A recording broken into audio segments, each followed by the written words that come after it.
வணக்கம். இது உங்கள் சிவி ஜோன். எல்லாரும் எப்படி இருக்கீங்க? இப்போ பார்த்தீங்கன்னா லைவில் வந்துட்டு அதாவது விக்கல் சக்கரம் எப்படிப்பட்ட ஆளுன்னு நம்மளுக்கு இன்றைக்கி தான் தெரியவே ஆரம்பிச்சது. இவ்வளவு நாளாக வந்து ஒரு ஃபேக்காக ஒரு முகமுடியை போட்டு நான் வந்துட்டு ரொம்ப நல்லவன், நான் ஒரு பெரிய பால் டப்பா, எனக்கு வந்து சண்டை ஆகாது, கோபம் வராது, அடுத்தவங்களை ஹர்ட் பண்ண தெரியாது, சின்ன எறும்புக்கு கூட நாங்கள் வந்து இது வரைக்கும் துரோகம் பண்ணதே கிடையாது அப்படின்னு நிறைய சீனெல்லாம் போட்டிருப்பாரு. நேற்று வந்து அவருக்கு ஒரு ஹர்ட் ஆகிப்போச்சு. என்னென்னா சாண்ட்ரா வந்துட்டு அந்த குறும்படம் போட்டப்போ சாண்ட்ரா வந்து வாலண்டராக இவரை வந்து கலாய்ச்ச விஷயங்கள், அதுக்கு இவர் வந்துட்டு அவமானப்பட்டார் பார்த்தீங்களா, அது அவருக்குள்ளே குத்திட்டே இருந்துச்சு. அதை யாருக்கிட்ட காமிக்கணும்னா சாண்ட்ரா கிட்ட காமிச்சா பிரஜன் வந்து கிழிச்சிருவா அவருக்கு. சரி எங்கே காமிக்கிறதுன்னு யோசிச்சுட்டே இருந்தார். இன்றைக்கி ஒரு சான்ஸ் கிடச்சிது, அதை விஜய் பார்வதி கிட்ட காமிச்சிடலாம். ஏன்னா மற்றவங்ககிட்டலாம் காமிச்சோன்னா பிரச்சனை வரும். சுபிஷா கிட்ட நைட்டு பேச முடியாது, வியானா கிட்ட பேச முடியாது, சபரி கிட்ட சண்டை போட்டோன்னா அந்த அன்புகங்க ஃபுல்லாக நம்மகிட்ட வந்து ஆப்போசிட்டில் வருவாங்க. கமருதன்கள் பேசினா கமருதன் அச்சுருவான், பிரச்சனை வந்துடும். ஏன்னா ரெக்கட் வாங்கி போனாலும் பரவாயில்ல சொல்லிட்டான். அப்போது நம்ம விஜய் பார்வதி கிட்ட தான் சண்டை போட முடியும்னு சொல்லிட்டு அந்த இதை வந்து இங்கே காமிச்சிட்டார். இப்போது பெரிய சண்டை நடந்துச்சு. அவர் ஓவராக வந்து இரிட்டேட் பண்ணாமல் கலாய்க்கிற மாதிரி விஷயங்கள்லாம் போச்சு. இந்த மாதிரி விஜய் பார்வதி முன்னாடி பண்ணியிருக்காங்க. நம்மளுக்கு என்ன கேள்வினா, இவ்வளோ நாளாக பண்ணீங்க, ஏமாத்தினீங்களா, நடிச்சிங்களான்றது தான். சண்டைலாம் முடிஞ்சதுக்கப்புறம் போயிட்டு அங்கே வழக்கம் போல் போய் அந்த பொண்ணு கூட போய் உட்கார ஆரம்பிச்சிட்டேன். விக்கல் சக்கரம் அவளை பழைய நிலைமைக்கு போயிட்டு வச்சுக்கிங்களேன்.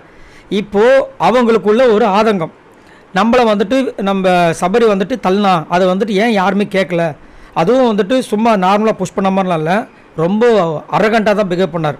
அது ரொம்ப பெரிய தப்பு. அப்போ நம்ம கமருதுன்னு கேட்டுட்ருக்காரு. அந்த நேரத்தில் வந்துட்டு நீ பண்ணுறது எனக்கு புரியுதுடா. அப்போ கூட அவங்க வந்து அக்யூசியேஷன் வைக்கல சபரி மேலே. நீ பண்ணுறது எனக்கு புரியுது, நான் இல்லைன்னு சொல்லலை. ஆனால் அந்த தள்ளலை பற்றியா, அதுதான் எனக்கு கஷ்டமாக இருக்குது. அடுத்த ரவுண்டுக்கு என்கிட்ட மட்டும் நீ ஏன் அவ்வளோ அரகண்டாக நீ நடந்துக்கிட்ட, அதை என்னால் அக்செப்ட் பண்ண முடியல. நீ பண்ணது தப்பு தான், இட்ஸ் பார்ட் ஆஃப் கேம், நான் ஒத்துக்கிறேன். ஆனால் நீ அந்த மாதிரி பண்ணதை என்னால் அக்செப்ட் பண்ண முடியல, யாருமே கேட்கவும் இல்லை அப்படின்னும் போது அப்பயுமே வந்து சாரின்ற ஒரு வார்த்தை இது வரைக்கும், அதாவது மனசார சாரின்னு சொல்லிட்டு சபரி கேட்கல, சும்மா ஏனதோன்னு தான் பேசினார். அந்த நேரத்தில் எதுக்காக இவர் வந்தார் விக்ரம் அப்படின்னு இவங்க கேட்டவுடனே விக்ரம் சண்டைக்கு வராரு.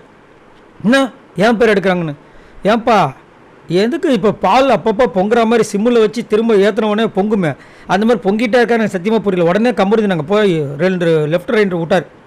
கேட்கறதுக்கு ஆள் இல்லைனோடனே காக்கா வந்து டபால் வந்து காக்கான்னு கத்திட்டு போகும் பாருங்க. அந்த மாதிரி விக்கல் சக்கரம் வந்துட்டு உடனே எந்திரிக்கிறார். ஏன்னா இப்போ ஒன்று சிக்கிக்கிச்சு, இதுதான் நம்மளுக்கு சான்ஸ், இதுக்கப்புறம் நம்ம இந்த மாதிரிலாம் கத்துவோமான்னு தெரியாது அவருக்கு. அதனால் நம்ம இதையே பண்ணிடலான்னொடனே அவர் போயிட்டார். கமருது போயிட்டு சாஃப்டாக தான் ஹேண்டில் பண்ணுறாரு. அதை சொன்னவொடனே மூஞ்சி மாறி போச்சு அவருக்கு. நான் என்ன சொல்கிறேன், எதுக்காக இவ்வளவு நாள் இதை மறைச்சிக்கிட்டு இப்போ வந்துட்டு இந்த மாதிரி திடீர்னு வந்துட்டு பொங்குறோம், அதுவும் விஜய் பார்வதி நான் மட்டும் அப்படியே ஓடி வந்துடுறான்னு தெரியல. சரி நீங்கள் உங்களோட கருத்தை சொல்லுங்கள். விக்கல் சக்கரம் இவ்வளோ காண்டா பண்ணுறதுக்கு என்ன காரணம்? இவர் இதுக்கு முன்னாடி எத்தனை பேர் கடிச்சு விட்ருக்காரு, இடித்து தள்ளியிருக்காருன்ற விஷயங்கள் நம்மளுக்கு தெரியும். இவருமே பெரிய உத்தமர் மாதிரி இங்கே வந்து பேசிகிட்டு இருக்காரு. இதை பற்றி மறக்காமல் கீழே கமெண்ட்ஸ் பண்ணுங்கள். பாய் நண்பர்களே.